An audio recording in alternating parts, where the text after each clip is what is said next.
Nous allons faire un devoir de mémoire pour rappeler 7 décembre 1993, 7 décembre 2024. Ça fait 31 ans que Félix Houphouët-Boigny est décédé.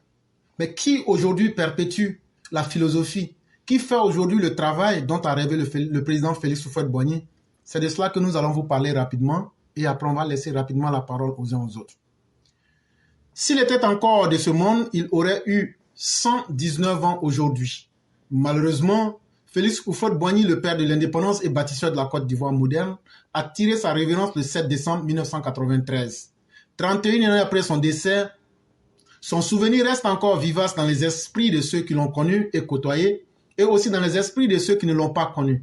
Parce que pour la Côte d'Ivoire, Félix Houphouët-Boigny vivra à jamais. Et donc, ce qu'on est en train de dire ici, on est en train de vous parler de Félix Houphouët-Boigny. Même si vous ne l'avez pas connu, dans les livres d'histoire, vous retiendrez que c'est celui-là qui s'est battu pour l'indépendance de la Côte d'Ivoire.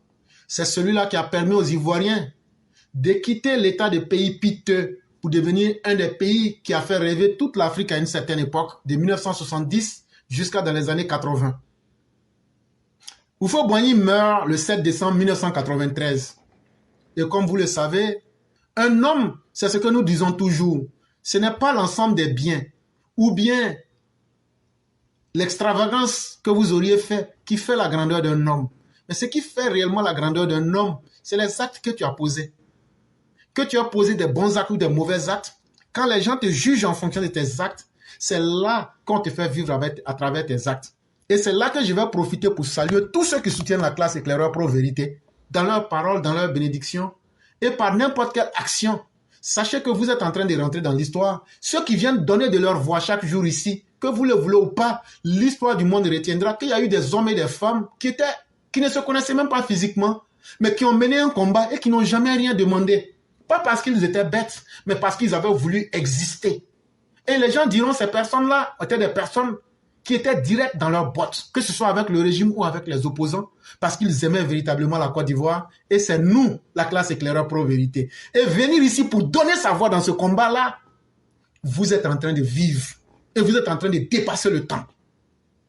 Voilà la différence entre nous et ceux qui ne sont pas capables de faire en bien les choses et d'aller mieux et de proclamer le bien. Parce que nous, nos propos vont aider les Ivoiriens de demain, vont aider les gens à comprendre ce que c'est que la Côte d'Ivoire. Et vous qui allez vous joindre à ce combat, vous êtes en train de vous aider vous-même à être des immortels. C'est Houphouët qui devient un immortel. Il est mort, ça fait 31 années. Mais aujourd'hui, on est obligé de parler de lui parce qu'il a fait des grandes choses, parce qu'il a posé des grandes paroles et parce que ces éléments-là nous forcent à le respecter même quand il n'est plus ici. Mais Houphouët, ce n'était pas n'importe qui. Il a été président au même titre que Abraham Lincoln, le président des États-Unis. Il a été président comme le général de Gaulle. Il a été de la France. Il a été aussi important comme Winston Churchill de l'Angleterre. Il a été aussi important que Mustafa Kemal Atatürk de la Turquie que vous connaissez aujourd'hui. Il a été aussi puissant que Mao Zedong de la Chine. Il a été quelqu'un même qui a aidé Nelson Mandela, l'ancien président de l'Afrique du Sud. Et on aurait pu vous citer des grands noms. Mais devant ces grands noms, Houphouët n'a nullement à pâlir. Houphouët ne se sent pas complexé. Pourquoi? Parce que Houphouët est rentré dans le mythe éternel des hommes qui ont su faire des sacrifices qu'il fallait. Des hommes qui ont pu traverser le temps à travers leurs actes, à travers leurs propos. Houphouët est rentré dans l'histoire parce qu'il a été un visionnaire. Il ne s'est pas contenté du présent pour dire on n'a qu'à manger l'argent, si ça circule entre nous, c'est suffisant. Il a travaillé pour que la Côte d'Ivoire, qui avait une sale réputation au moment des indépendances, devienne un pays qui attire toutes les autres nations de l'Afrique de l'Ouest. C'est ça que nous retenons de l'homme. Et aussi des grands actes qu'il aura posés. Quand il a pris des réfugiés éthiopiens, quand il a aidé le Nigeria, quand il a aidé l'ANC. Ce sont ces actes d'humanisme-là qu'on ne peut pas oublier. Et donc, parce que l'homme vivait avec une vision, l'homme vivait avec une philosophie. Est-ce qu'un tel grand homme doit être oublié? Même si nous-mêmes nous voulons oublier, l'histoire nous rappelle le pont Félix Houphouët-Boigny d'Abidjan. Les grandes œuvres que le président Félix Houphouët-Boigny a posées. Et c'est pourquoi nous disons que nous autres, nous ne pouvons pas magnifier le travail que le président Ouattara fait. Là, le fait de magnifier, c'est comment on va aider pour que ça dure dans le temps. C'est ça, nous, notre souci. Ouattara a pu faire, mais nous, on fait comment pour maintenir. C'est ça qui doit être notre défi. En réalité, Dieu ne fait pas de hasard. Quand Oufou est mort, toute la Côte d'Ivoire se demandait, est-ce qu'on aura un homme encore comme Félix Houphouët-Boigny?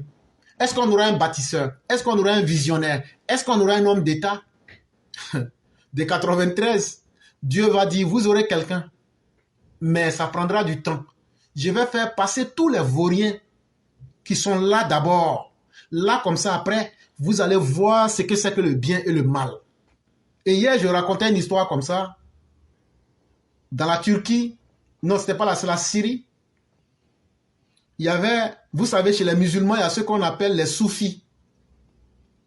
Et dans les soufis, il y a ce qu'on appelle les abdal. Ça veut dire, c'est un peu comme des prêcheurs, mais qui se promènent itinérants. Un jour, lorsque cet abdal-là passait, il allait à la demeure du roi et dit, j'ai quelque chose en conseil que je peux donner à quiconque. Et si vous l'appliquez dans votre vie, vous aurez une vie parfaite. On dit, mais toi-même là, on te regarde comme ça, toi tu as ça et puis tu n'as pas vie parfaite. Il a insisté. Les gens, finalement, quand le roi passait, le roi l'a vu discuter avec les gens lui disent, ah, le roi, celui-là, il dit que lui, là, il a une parole, un conseil là, s'il te donne là, ça va sauver la vie. Oh. C'est là, le roi lui dit, viens. Et quand il est venu, le roi lui dit, quel est ce conseil que tu peux donner? Il dit, mais monsieur le roi, on ne vend jamais une marchandise sans avoir récupéré d'abord le prix de la marchandise. Donc, respectons les règles. Payez et vous aurez le service. Le roi lui demande c'est combien? Il dit 100 dinars. On dit, bon, si c'est ça seulement, il n'y a pas de problème, il faut prendre, voilà ça. Donc, quand le Abdal a pris cet argent, il dit au roi, je veux que vous reteniez cette parole. Chaque fois que vous allez rentrer dans une entreprise, chaque fois que vous allez rentrer dans quelque chose, avant de rentrer dans la chose là, il faut t'assurer de savoir comment ça va finir d'abord avant de rentrer dedans. Les gens ont commencé à rire. On dit, mais il est en train de dire quoi là? Et il dit, non, que dans la vie là, avant de rentrer dans une affaire ou même dans quelque chose là, il faut d'abord savoir comment l'affaire là va finir et puis maintenant tu vas rentrer dedans. Mais comment ça tu vas savoir comment une affaire va finir alors que tu n'es pas encore rentré dedans? Il dit, c'est là le roi a dit aux gens, il dit, ne riez pas de tout. Celui-là, ce qu'il a dit là, ça peut paraître bizarre, mais laissons le temps. Laissons le temps. Le temps va nous démontrer les vérités qui sont cachées dans ce qu'il dit. Et comme le temps s'est passé, et comme le temps est le meilleur témoin de toutes choses, un jour le roi tombe malade. Le roi a une enflure. Ça veut dire, sur son corps, là, il y a un endroit qui est gonflé. Maintenant, on doit faire une saignée. Ça veut dire, on va percer pour enlever plus qu'il y a dedans là. Donc, le médecin qui devrait venir soigner le roi, il y avait un conseiller du roi qui était là, qui voulait la place du roi. Il voulait faire coup d'état, quoi. Mais il fallait tuer le roi. Donc, lui, il va, il dit au médecin là, ah, en tout cas, le roi m'a envoyé ici pour te conseiller, oh, c'est toi qui seras pris comme son médecin pour lui faire la saignée. Mais quand tu vas aller faire là, il faut empoisonner le couteau là. Là, comme ça, quand ça va finir, on va enlever le sang avec le pus là. Mais il va mourir de la maladie parce qu'on l'a empoisonné. Ils se sont bien entendus sur le coup. Maintenant, le lendemain, quand ils sont arrivés, au moins le roi s'est installé. On devrait procéder à la saignée. Le médecin la voit presque partout dans la maison du roi, c'est écrit, chaque fois que vous devrez vous engager dans une entreprise, prenez soin de savoir comment les choses finiraient avant de vous y engager. Quand il regarde ici ces messages-là, il voit. Il regarde même les objets là, le roi a écrit ça partout. Ah, ça a frappé son esprit. Il dit, il dit ça là, et ce message-là, c'est pas pour moi-même. Ça l'a tellement sonné à l'esprit, le roi a demandé à tout le monde de sortir. On dit, mais il y a quoi? Il dit, non, je veux que tout le monde sorte. Quand tout le monde est sorti, il dit, le roi, vrai, là, je vais faire ta saignée. Mais tu te souviens des mots qui sont écrits là? Le roi dit oui, oui, c'est un adable qui nous a donné ça un jour comme ça. Et puis bon, on a dit avec le temps, on verra bien ce que ça va donner. Il dit, mais tu as vu comment je suis venu. Et puis j'ai lu les messages là. Le roi, il y a quelque chose qui est là, qui n'était pas bon. En fait là, le bistouri qui est là, le couteau qui est là, c'est un couteau empoisonné. Je devrais t'empoisonner. Alors que je dois te soigner pour enlever les puits et puis le sang là. Le couteau que je devais utiliser, le couteau ça là, c'était empoisonné. Ça veut dire on allait te soigner, mais poison allait dans ton sang. Et tu allais mourir. C'est ton conseiller XY là, c'est lui qui m'a dit de faire ça. Mais quand moi je suis venu, et puis j'ai commencé, je vois les mêmes messages sont partout, ça m'a frappé à l'esprit. Je me suis dit, ah, est-ce que le message là, c'est pas pour moi-même? Parce que si moi là, je t'empoisonne aujourd'hui et puis je te tue, est-ce que moi je connais la fin que l'autre là me réserve? Celui qui m'a dit de faire là. Moi je ne sais pas la fin qu'il me réserve. Il va peut-être m'assassiner en disant que je suis un traître. Donc, vrai là, puisque je ne sais pas comment le deal que lui au moins on a fait, ça va se terminer là. Moi, j'ai décidé de ne pas rentrer dans ce deal-là parce que je ne sais pas comment ça va se terminer entre lui et moi. Donc là, je préfère te dire la vérité. En tout cas, moi, je ne pourrais pas t'empoisonner. Mais en tout cas, je te dis la vérité. Voilà comment le roi a été sauvé. Et voilà comment un individu a pu se sauver lui-même à travers la vérité. La vérité sauve toujours. Et ça, chers parents, Alassane Ouattara est un homme de vérité. Une fois, j'étais sur une plateforme, je m'amusais avec l'une de nos mères. Et j'ai pris un exemple bête, je crois que c'était ici même, où je lui ai pris un exemple bête de quelqu'un. On est en train de le poursuivre. Il y a quelqu'un qui veut le tuer, quoi. Et puis il poursuit le gars. Et puis le gars vient un coup. Il rentre dans la maison d'éclaireur. Maintenant, celui qui devrait tuer là, lui vient aussi, il s'arrête devant la maison de l'éclaireur. Il dit, éclaireur, il y a quelqu'un qui est rentré ici. Est-ce que tu peux confirmer qu'il est rentré ici chez toi? Qu'est-ce que je fais? Est-ce que je dois dire oui ou mais je dois dire non? Si je dis oui, ils vont tuer la personne, j'aurai ça sur ma conscience. Mais si je dis non, j'aurai aussi menti, j'aurai ça sur ma conscience. Qu'est-ce que je fais? Il faut dire la vérité. Maintenant, ce jour-là, moi je n'ai pas dit la vérité. J'ai dit que la personne n'était pas chez moi. Et qu'est-ce qui s'est passé? Celui qui devait tuer la personne là, le criminel là, il s'est retourné. Et en partant, puisque le gars qui s'est caché dans ma maison là, il n'avait pas confiance à ma réponse, il ne savait pas si j'allais dire la vérité ou le mensonge. Donc lui, quand il s'est caché, au moment où il a entendu le monsieur me demander, avant que je donne ma réponse là, il s'est cherché, il est sorti par la fenêtre, et puis il est descendu dans la rue, et puis il courait pour partir. Au même moment, le criminel, comme moi j'ai dit que le monsieur n'était pas chez moi à la maison là, le criminel est descendu, il est parti sur la route, et puis il voit effectivement le monsieur devant là-bas. Donc, vous voyez que l'équation devient encore compliquée. Alors que j'avais dit au monsieur que je n'avais pas vu l'individu. Et le monsieur, en lui disant la vérité, il va retrouver le monsieur de l'autre côté devant là-bas. Toujours est-il que dans la vie, il n'y a qu'un seul chemin qui peut sauver. C'est le chemin de la vérité, le chemin de la dignité. Et quand on dit ça ici, les gens pensent qu'on s'amuse. Mais c'est très important. Même quand la vérité est contre vous, il faut dire ça. Ça peut te sauver demain. Et c'est pourquoi Oufoué, il était un homme, il n'était pas parfait.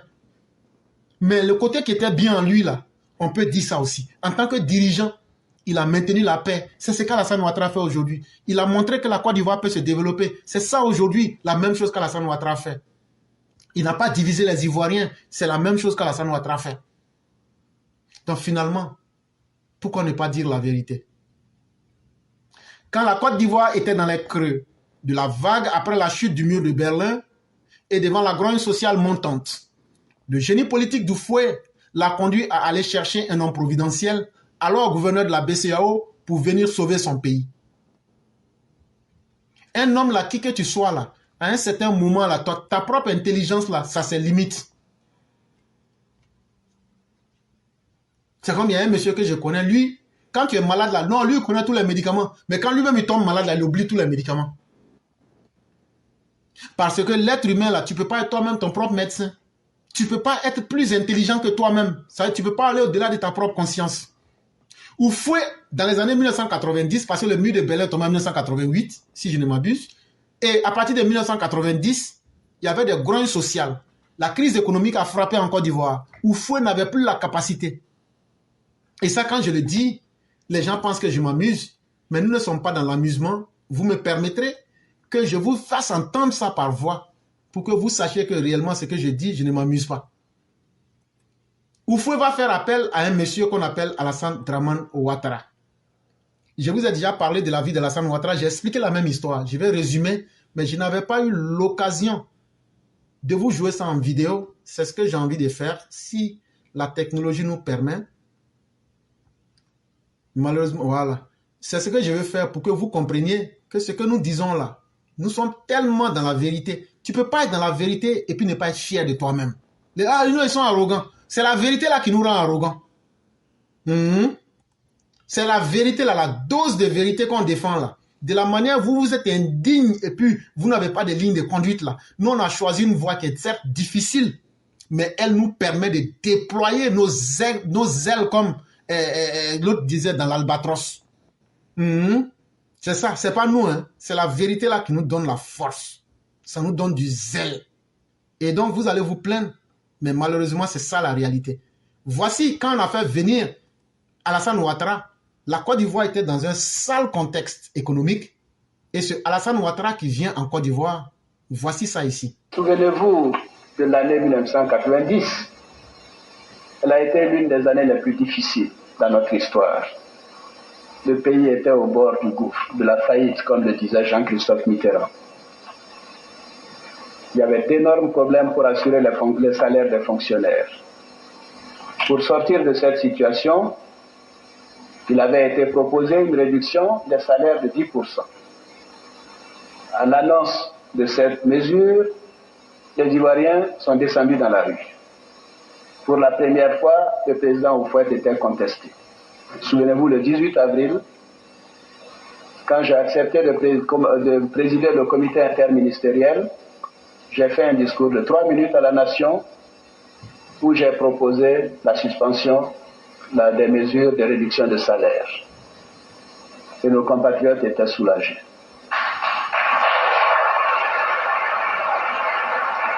J'ai également à cette occasion encouragé le président, en même temps que d'autres, qu'il était bon d'accéder au multipartisme pour que les uns et les autres puissent s'exprimer librement. 12 jours plus tard, le 18 avril, le président donc signait un décret pour reconnaître l'article 7 de la Constitution qui mettait le multipartisme en vigueur. Vous avez entendu, non? Quand les gens mentent que Laurent Gbagbo était le père du multipartisme, qu'est-ce qu'il a fait? Il n'a qu'à sortir pour venir nous dire. Il n'a été ni au traité de la Baule, il n'avait aucun pouvoir pour faire bouger les lignes. Le seul qui pouvait influencer sur Félix Houphouët-Boigny, c'était Alassane Ouattara. Et c'est Alassane Ouattara qui a demandé qu'à travers l'article 7 de la Constitution, on puisse laisser tout le monde parler librement et pouvoir laisser les partis politiques exercer comme ils se devaient. Laurent Gbagbo, là, ce qu'il a fait, là, il n'a qu'à venir nous dire. Sans cette autorisation-là, il n'aurait pas eu de parti, il n'aurait pas de plusieurs partis. Avec ça, des gens veulent mentir pour tromper les gens. Ce n'est pas moi, je viens de le dire, je l'avais dit, et Alassane Ouattara lui-même vient de le dire. Et donc, c'est dans ce contexte-là que pour sauver la Côte d'Ivoire, en ce moment, il y avait des petits-fils qu'on ne voyait pas. Des petits-fils indignes qui n'avaient pas 10 ans à l'époque, qui étaient des grands garçons, mais ils se sont cachés sous leur drap. On va appeler Alassane Ouattara. Il est à la tête du comité interministériel le 18 avril 1990. À la vérité, vu les sales conditions dans lesquelles le pays était, très peu de personnes pensaient qu'il allait pouvoir redresser le pays. Mais c'est avec brio, avec maestria. Quand moi je parle d'Alassane Ouattara, la logique, on la perd un peu. Parce qu'il n'y a pas de superlatif pour lui. Parce que je suis tellement fier d'avoir suivi un homme qui sait où il nous conduit. On dit quand tu rentres dans quelque chose, il faut savoir comment ça va se terminer. Alassane Ouattara, il ne sera pas humilié. Alassane Ouattara, là, sauf s'il n'a pas fait du bien pour les Ivoiriens, il n'y a rien qui va l'empêcher d'être un grand homme. Vos bouches sales, là. Ah non, hein, on sait, le pouvoir n'est pas éternel. Oui, oui, le pouvoir n'est pas éternel, mais en tout cas, il va glisser sur vos corps. Il va faire mandat 2024. Après 2 ans, là, il va donner la balle à ses petits. Ils seront prêts, puis on va évoluer. Vous, là, pouvoir, là, vous n'allez plus voir ça encore. Tellement il a bien travaillé. J'ai déjà expliqué ça dans une émission. On a bien expliqué. Il va être nommé plus tard en novembre Premier ministre. Au regard de ses prouesses, Félix Houphouët-Boigny avait alors prononcé une phrase devant la nomenclature du PDCI avant sa mort. Je lui fais confiance, vous lui ferez confiance. Houphouët, tellement Ouattara a bien travaillé, il dit, Alassane Ouattara que vous voyez là, faites-lui confiance d'elle. Mais ce que les gens ne savent pas dans cette parole-là, les hommes, dans la mystique, les gens savent qui va les remplacer. Tout dirigeant sait qui va le remplacer. C'était un message pour dire, c'est mon remplaçant qui est là. Il y a des sages qui sont là. Hein? Je mets l'aîné Martial au défi. Je mets l'aîné Bamba Amara au défi. Ils n'ont qu'à venir, ils vont nous expliquer le sens caché de la phrase là. Ils sont là, ils vont revenir aujourd'hui. Je les mets au défi. En fonction de toutes les sciences qu'ils ont. Parce que vous ne savez pas qui vous avez parmi vous. De la même manière que eux voient certaines choses en moi aussi, je sais. On sait. On se connaît. On n'a pas besoin de se voir. Venez, vous allez dire la vérité aux gens. La phrase là, est-ce que c'est ce qui est écrit là que c'est ça? C'est pas ça seulement. Ce qui est en bas là, il faut expliquer. Et moi, je ne donne qu'une partie. Ça veut dire, celui-là, c'est lui qui était le président de la Côte d'Ivoire. C'est ce que je sais que je dis. Ce que je ne sais pas là, je ne vais pas dire. Il dit, moi, celui-là, il sera mieux que moi. Donc là, faites-lui confiance dans n'importe quelle décision. Partout où il va vous amener, suivez-le. Mais est-ce que le PDC a suivi ça? Et aujourd'hui, c'est vous qui voulez traiter les gens d'ingrats? Est-ce que quelqu'un peut être plus ingrat que celui qui a sauvé ton grand-père? Tu viens et ton premier rôle, c'est de l'humilier. Est-ce que quelqu'un peut être plus ingrat que Tidiane Thiam? Quelqu'un qui a sauvé ton soi-disant grand-père de l'humiliation. Quelqu'un, ton grand-père t'a montré une voie à suivre. Toi, tu viens, tu te vas t'allier avec Laurent Gbagbo, celui qui a humilié ton grand-père. Est-ce qu'il y a une ingratitude qui peut dépasser ça? Vous pensez que nous autres, parce qu'on est tous humains, on ne sait pas lire entre les lignes, on ne sait pas où nous on va? Vous pensez qu'Alassane Ouattara, nous on le suit parce qu'il s'appelle Alassane Draman Ouattara? Nous on voit quelque chose d'autre en lui.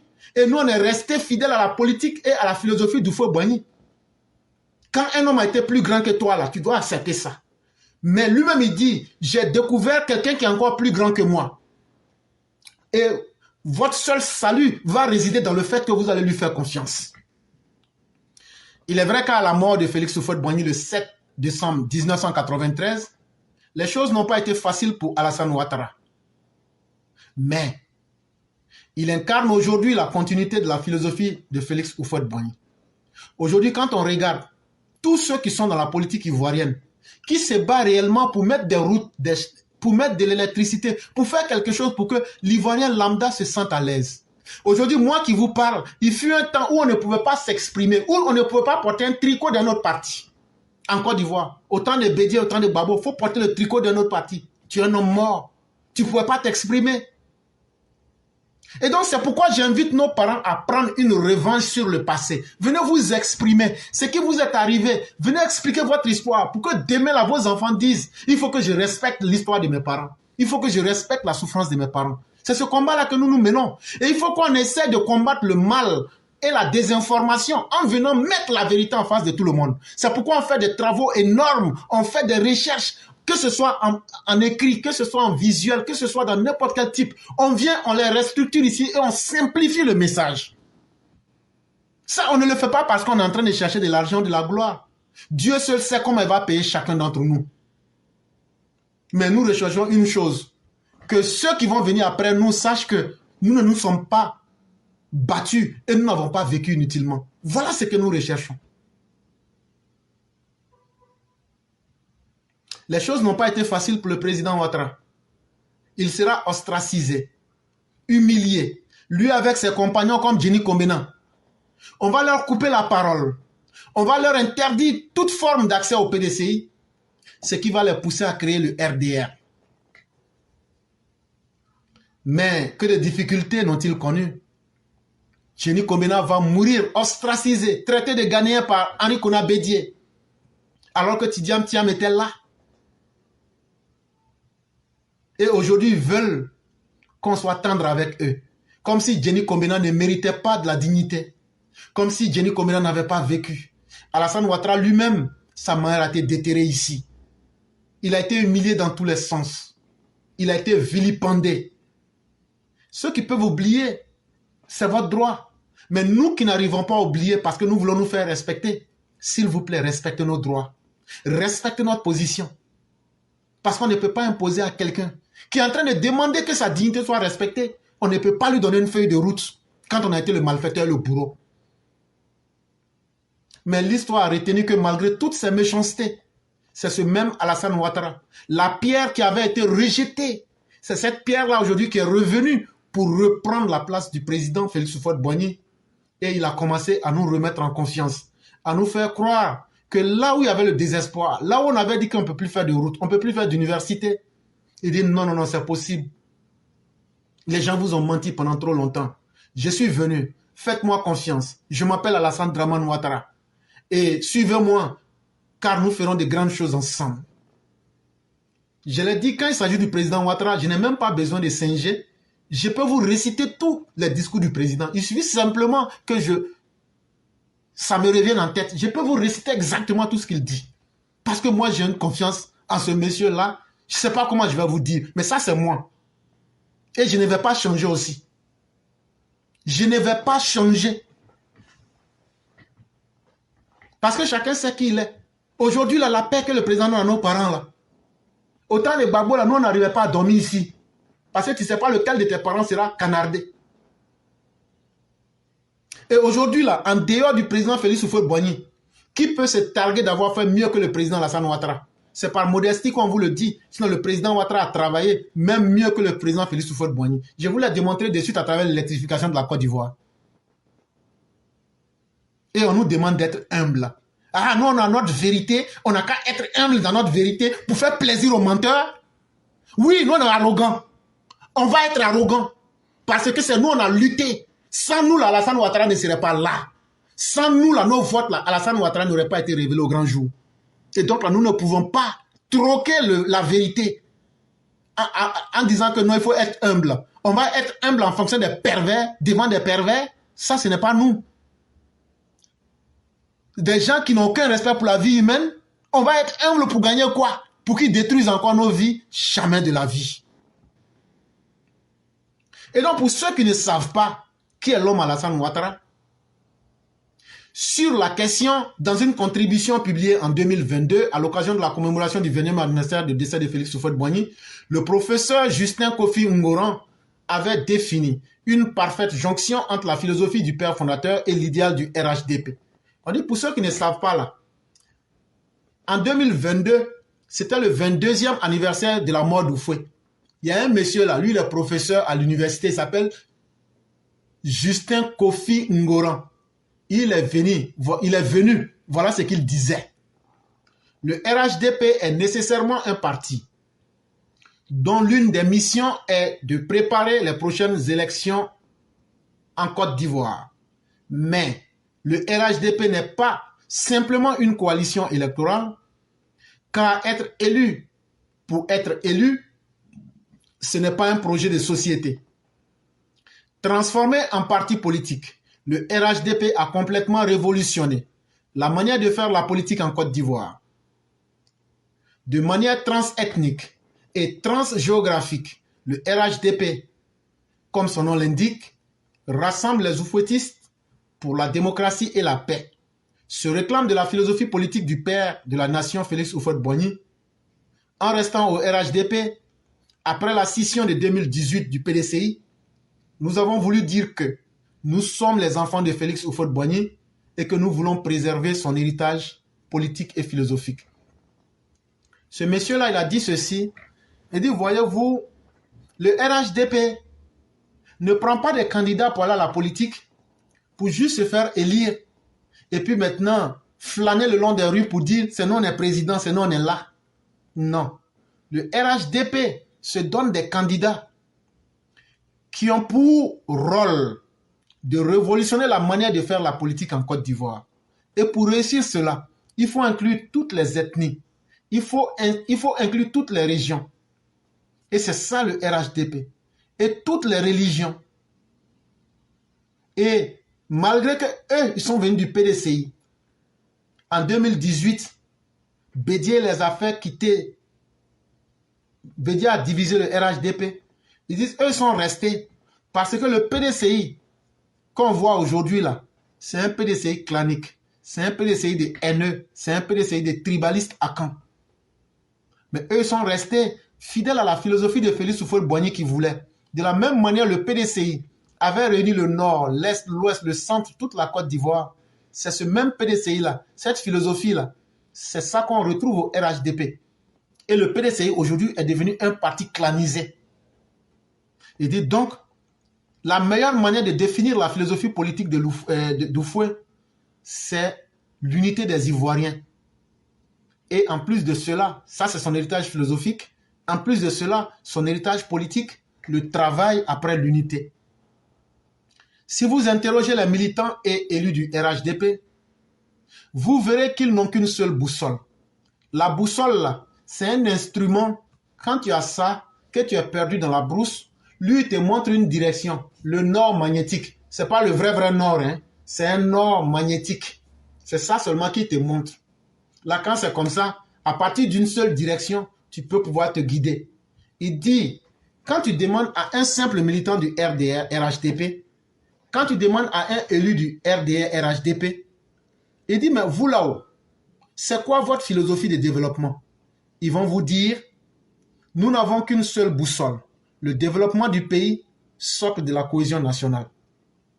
Ils vont vous répondre, nous là, on n'a pas deux idées en tête.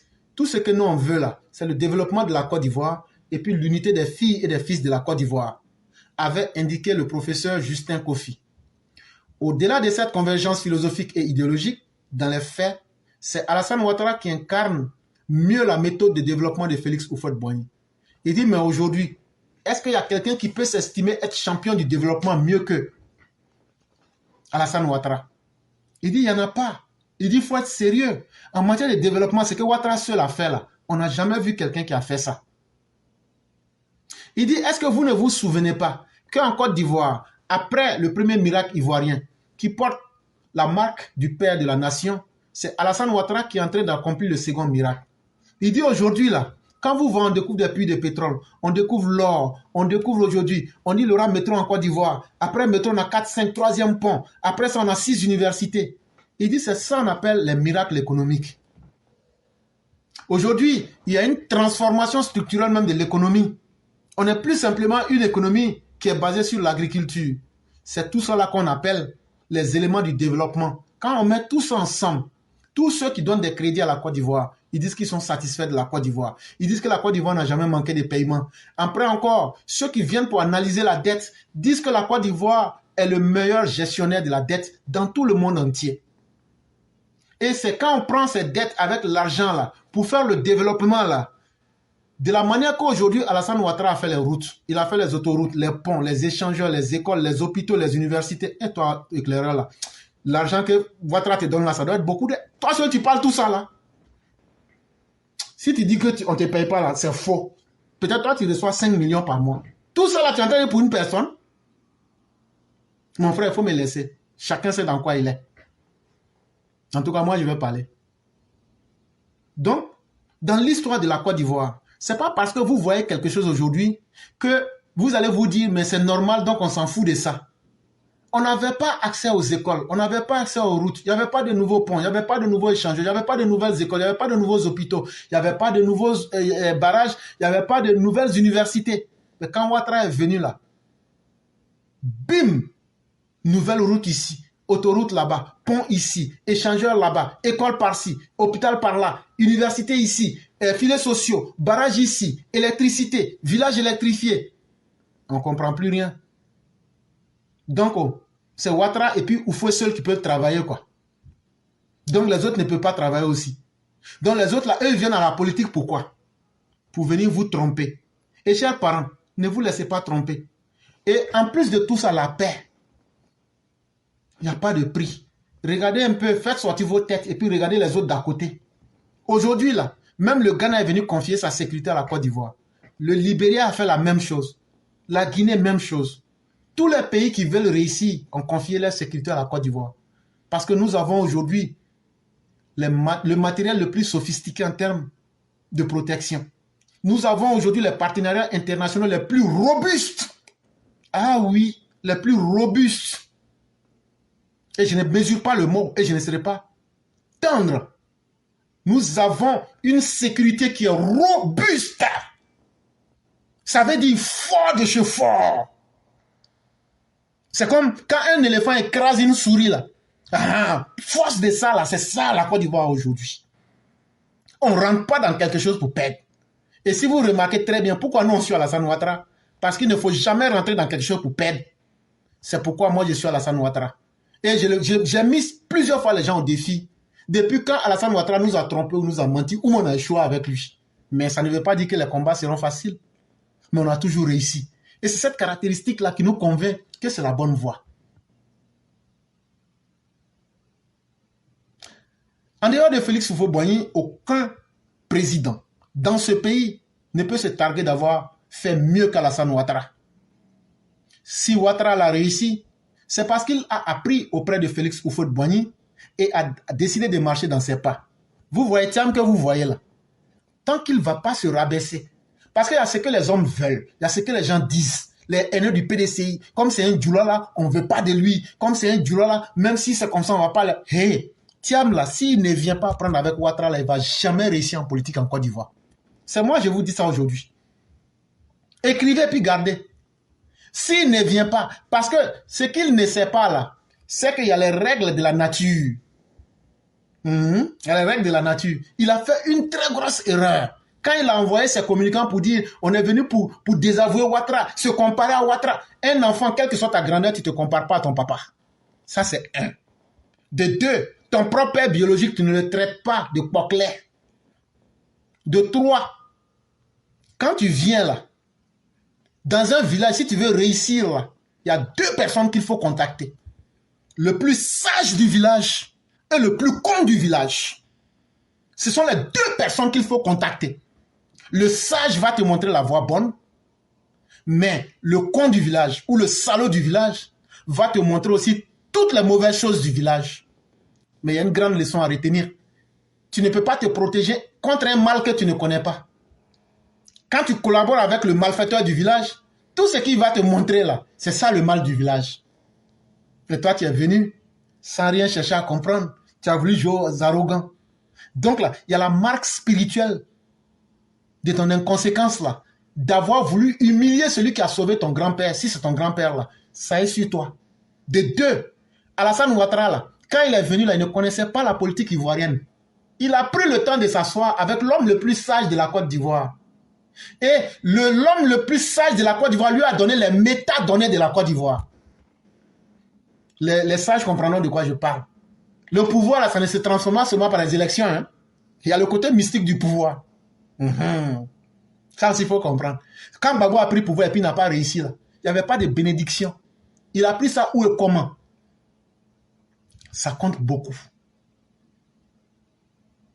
C'est ce que les musulmans vont appeler la barakat. Mais la barakat ne vient pas uniquement de Dieu. Ça vient aussi même des conditions même de la nature.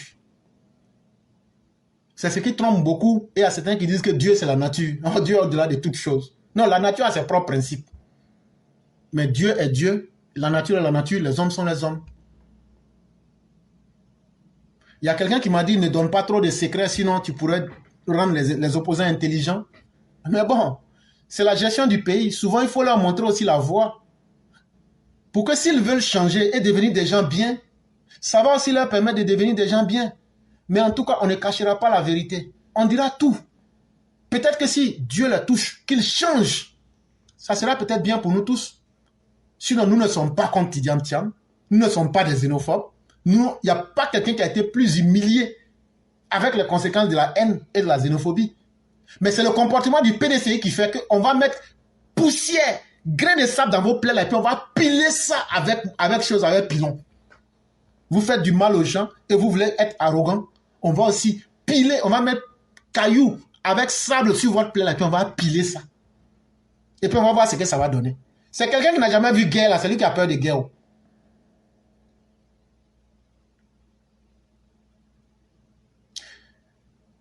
Si Ouattara a réussi, c'est parce qu'il a appris auprès de son père Félix Houphouët-Boigny et qu'il a décidé de marcher dans ses pas.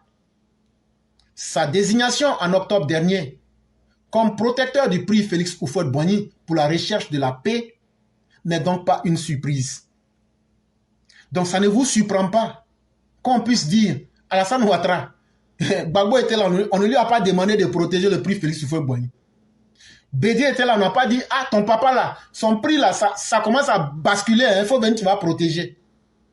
C'est le fils de Ouattara Draman qu'on va appeler, le fils de El Hadja Bintou Cissé. C'est lui on va appeler parmi les 30 millions d'Ivoiriens pour dire, ah, il y a un prix ici là, c'était pour ton papa. Même si nous on ne reconnaît pas les valeurs d'humanisme, d'humanité du président Ouattara là, le reste du monde voit les mêmes caractéristiques. Et le monde entier ne peut pas être bête. On dit, toi là, tu es la seule personne, quand on regarde là, c'est toi qui incarne les valeurs du président Félix Houphouët-Boigny. Son prix qui était là, le prix de la recherche pour la paix, là, il ne faut pas accepter que ça va disparaître. C'est une logique qui a été respectée. On dit que les oiseaux de même plumage volent ensemble. Les hommes qui ont les mêmes caractéristiques vont voler ensemble. Et c'est là que les gens s'étonnent. Ils disent, mais Dieu, donc, le Dieu des musulmans dit que le jour de la résurrection, là, qu'il va faire un jugement. Et on appelle ça Malik Yaoumiddin. Ah, le jour de la rétribution. Mais ça va se passer comment? Mais il y a un autre verset qui explique. Vous serez réunis en groupe, safan, safan. Quand j'étais voleur là, depuis le temps de la préhistoire, comme le jour qu'un jour on était à la préhistoire, moi et puis mon cousin, on allait et puis on a volé le restant de morceaux de viande des gens là-bas à la préhistoire là. Voilà. Et puis on était avec Caïn et puis on s'entraînait comment tuer les gens là. Depuis nous tous là, tous les criminels du monde, les assassins là vont se réveiller comme une seule personne. Tous les criminels du monde vont se lever comme une seule personne parce que vous partagez les mêmes caractéristiques. On n'a pas besoin de 1000 ans.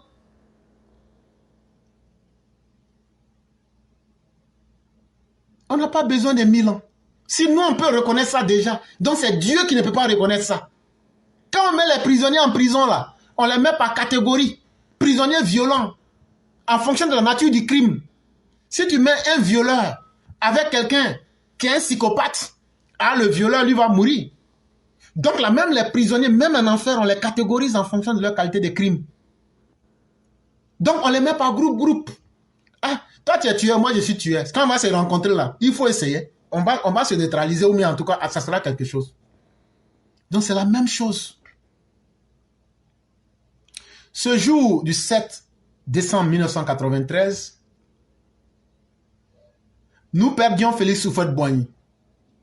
Mais aussi, en ce jour du 7 décembre 2024, nous commémorons le 31e anniversaire du décès de Félix Houphouët-Boigny pour dire que après la vie, il y a toujours la vie. Parce que Félix Houphouët-Boigny continue de vivre à travers Alassane Ouattara qui continue son œuvre. Ça là, c'est un texte d'un monsieur qu'on appelle Kra Bernard. Si tu lui demandes là, le texte que tu as écrit là, il y a un sorcier qui est dans le noir, il s'appelle Fantomas. Il a dénaturé ton texte là et puis il a réinterprété ça, il allait dans la métaphysique, il a tourné ici, il est venu sortir. En tout cas, moi j'ai fait ce que je pouvais, j'ai ajouté dessus. Voilà. Donc nous avons...